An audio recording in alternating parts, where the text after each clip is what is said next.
Now, this next story is a personal story. I am at the post office and I meet a girl, and for some reason, she's taking with a priority mail tape from the post office, a red flag, which I'll bring up later in the story. Anyway, we hit it off for some reason. We decide to go out.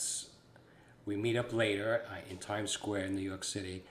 And right from the start, there's something off about the experience. We're arguing. We just met. We can't figure out where to go.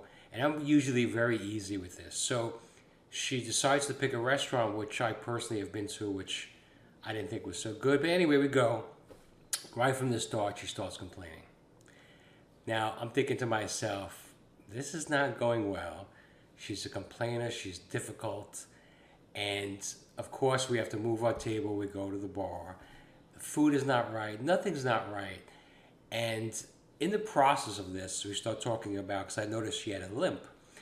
And it turns out that she had had some type of car accident or got hit by a car. So instead of going to the hospital, she was using that priority mail tape to tape her leg up to keep her knee in place. And that was really the red flag that made me realize that she's not even taking care of herself. Now, I understand she may not have insurance, but if you ever use priority mail tape, you get an idea of how that kind of sticks to your skin and your hair. And anyway, it's so bad that we decide to end the date. You know, it was what it was. That was it. So we go our separate ways. And I figured the night is early, so let me go somewhere else. I go to this bar, and I'm there, and I'm kind of talking to somebody, and guess who walks in? This girl walks in. What are the odds of that, right? Of all the hundreds of bars in Times Square area. Anyway, throughout the night, because I'm very social, I'm talking to people, I'm dancing, she's competing with me. She's dancing next to me. She's making comments. I'm like, this girl is out of her mind. You figure she would just move on. So eventually, the end of the night comes, or when I'm about to leave, and she says to me, I think we should go home together. And all I can think of is, no way, this girl is out of her mind.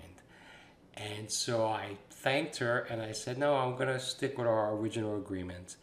And that was it.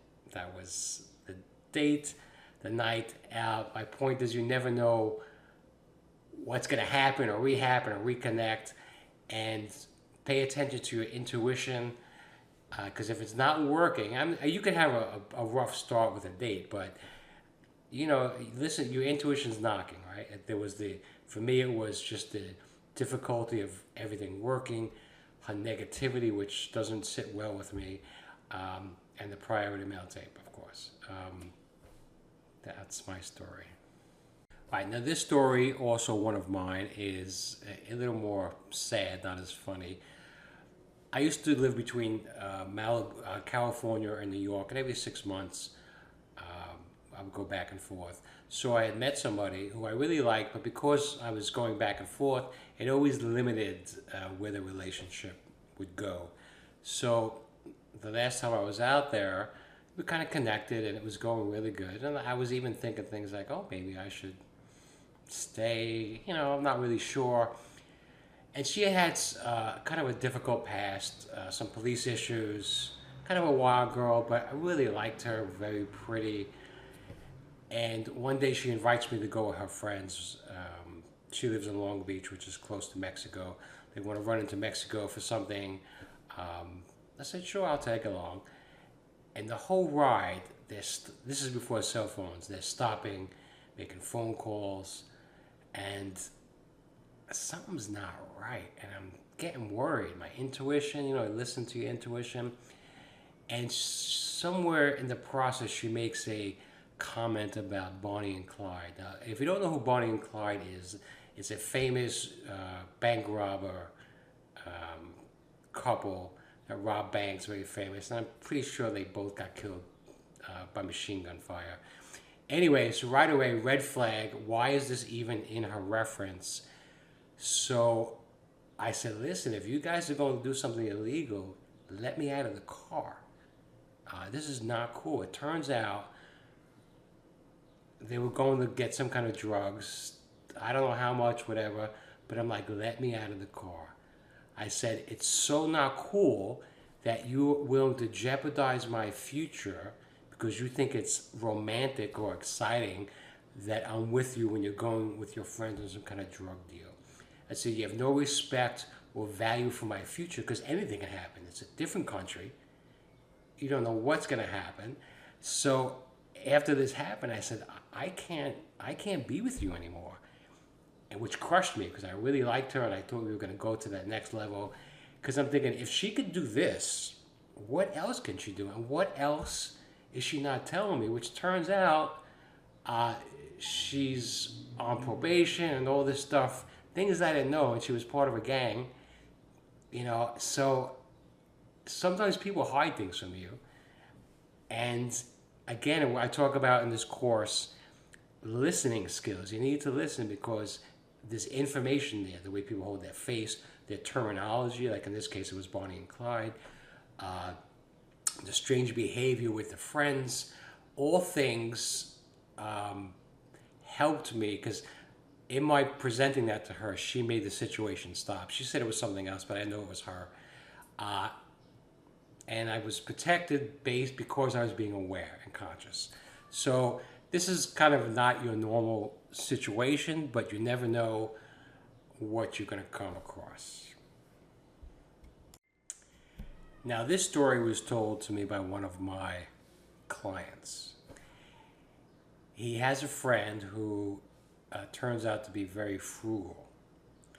And as a result, I think it was part of the problem with his marriage. So they got a divorce and now he's starting to date. So one of their friends set him up.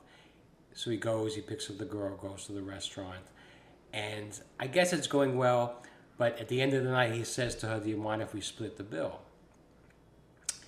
And I don't know if the woman reacted or did not react. But when he hands her the bill, he had calculated the cost of gas to her house, the percentage of the insurance for the day because he had to take his car out. She ate more of the dish of one of the dishes that they shared, so he put more on, more on her bill. So of course her reaction is, "What is this?" And he explained it to her, and she reacted and said, "Are you fucking out of your mind?" She goes, "I'm not charging you for my makeup or my hairdo or my dress." And she cursed at him and took the check and threw it in his face and walked out. Now, I don't know if he did that because he didn't like her and he wanted that was his way of doing it, or that's who he is, which I think it's actually who he is. So, again, strange situation. People split bills all the time, which is okay, but if you're in that kind of situation, it would probably cause a very strong reaction. It's kind of funny, cute, something to talk about if you were ever in that kind of situation. But again, you never know what's going to happen. Life is an adventure. Dating is an adventure. All right, now these are two stories about people with one arm. I just want to give you an idea of the kind of situations you may or may not come across, but two different point of views, which is interesting. The first one, client goes out, sets up a date through an app, tells the man to meet her at the bar. The guy shows up and his shirt's tucked in, so he has one arm, and she's reacting. She sees him walking, and it's really bothering her. And she's saying, if you can see my face, it's really, and she's saying that she's having a hard time adjusting, and when he goes to the bar, because he can only use one side, he's having a problem, and she's talking about all this stuff, but she's really reacting, and she can't get her mind off it. She can't enjoy the evening, and she's kind of stuck. And at the end of the night, the guy is like, okay, this was really work for me, let's go out again. She says, no, it doesn't work for me. And she was honest. She says, I'm not comfortable with the one-arm thing, and the fact that you didn't tell me. And that was that, right? She didn't expect that. I don't know if she handled it so well. Um, Interesting, right? The flip side of that, a gay client of mine goes out, meets a really attractive guy, comes home and realizes the guy has one arm. Now, I don't know how much he was drinking, he didn't really say, but to not notice all night, I think, says something. Proceeds to have really good sex with this gentleman and dated for a few months. And eventually it ended for whatever reason, but it goes to show you an open mind, point of view, perspective. Interesting, right? So these are the kind of things that show up in dating. One of my clients, a very well-to-do woman, doctor, having a hard time finding somebody to fit her economic level, her age. She wants somebody in shape. Anyway, she goes out, she goes on a dating app, and she sees, she connects with somebody, and she's excited. So she goes to a really nice hotel lounge, and when the guy shows up, she's reacting because he's very not put together well, and she's very the exact opposite. And he has a hole in his shirt. And as she's talking to him, right, she's going, the date's kind of weird, but she can't keep her eyes off the hole in his shirt because she keeps thinking, he doesn't care enough for his to be at least a little more put together. So the phone rings, and I think he had kids, so he had to go, an emergency kind of thing. Whether that's real or not, we were not sure. So he kind of runs out of there, and he leaves her with a check. Which is funny because, again, that's not who she is. She's kind of traditional.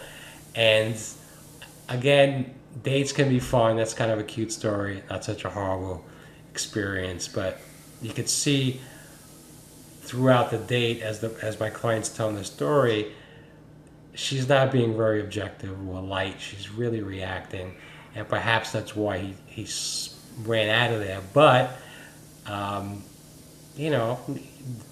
the law of averages. You got to put yourself out there, and you never know because that right person is out there. So one of my clients goes out on a date. They meet at a restaurant. Everything seems to be going fine.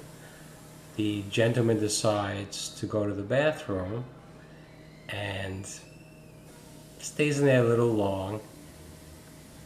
Enough that my client's worried. She asked the waiter to go check, see if the person's okay, and the guy's not there. He left the restaurant, right? So what do you do in that situation? What is your reaction, right? And in dating, you never know what's going to happen. Honestly, I think it's a fun story. She was a little upset at first because she has no idea of what that is. So in her mind, whatever her bad feelings were came up. He didn't like the way I looked or whatever.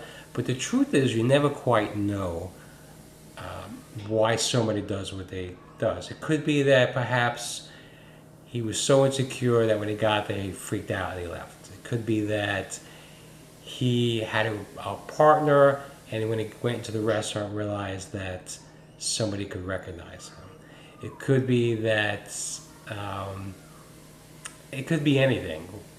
The idea is to learn from it, to move forward, and to grow. And she was a little upset. She texted the guy, she called the guy, no response. But, perhaps it's a symbol of who he is in a relationship.